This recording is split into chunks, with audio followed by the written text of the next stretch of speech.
देश विदेश की सच्ची खबर सच के साथ। आप देख रहे हैं नेशनल इंडिया न्यूज।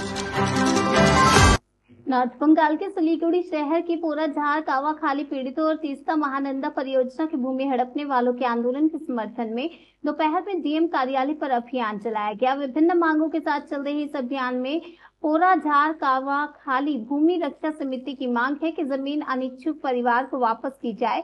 मुकदमे के दौरान भूमि का हस्तांतरण रोका जाना चाहिए। इसके अलावा कई अन्य मांगे भी हैं। इसके अलावा तीस्ता महानंदा परियोजना की भूमि क्षति की मांग की गई है और प्रत्येक प्रभावित परिवार को पुनर्वास के रूप में 5 कट्ठा वास्तु भूमि दी जानी चाहिए। उचित मुआवजा तुरंत दिया जाएगा। कब्जे वाली जमीन की अवैध खरीद बिक्री रोकी जानी चाहिए।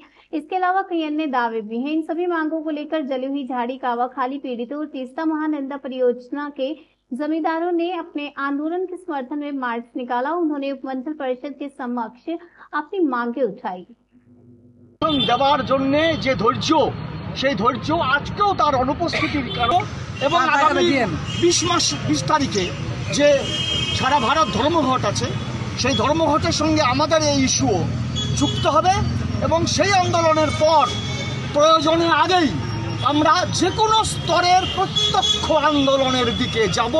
কারণ আলাপ আলোচনার দিকে আমরা ছিলাম, কর্তৃপক্ষ সেই আলাপ আলোচনা অ্যাভয়েড করছে, আমরা অ্যাভয়েড করিনি। কাজে আমরা যদি যে কোনো স্তরের আন্দোলনের দিকে যাই তার সম্পূর্ণ তো দায় পশ্চিমবঙ্গ সরকার, জেলার প্রশাসন এদের উপরে বর্তাবে, আমাদের উপরে বর্তাবে না।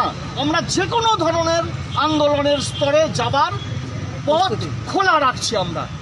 ধন্যবাদ।